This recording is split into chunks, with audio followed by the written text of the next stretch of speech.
When we were asked to do the exhibition, I was sort of frightened that it was a sort of retrospective, the sort of mausoleum.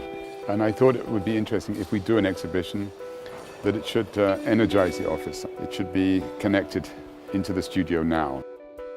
By putting everyone's name on the poster, I wanted to symbolize that David Chipperfield is one thing, but behind this is all the other names.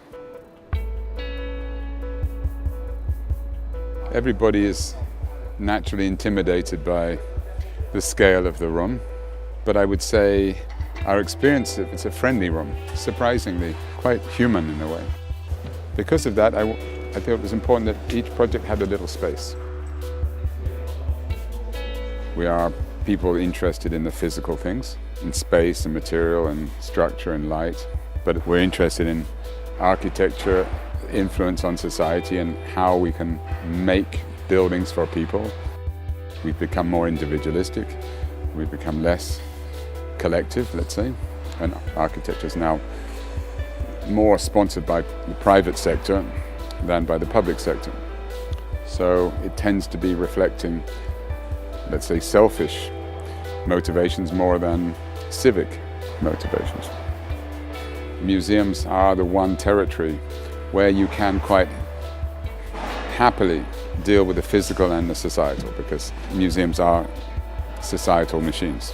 It is the very perfect place where architecture still grows very easily.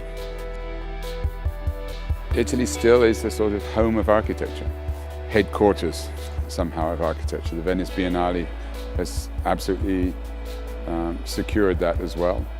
You have companies who are both professional and sophisticated, culturally and technically.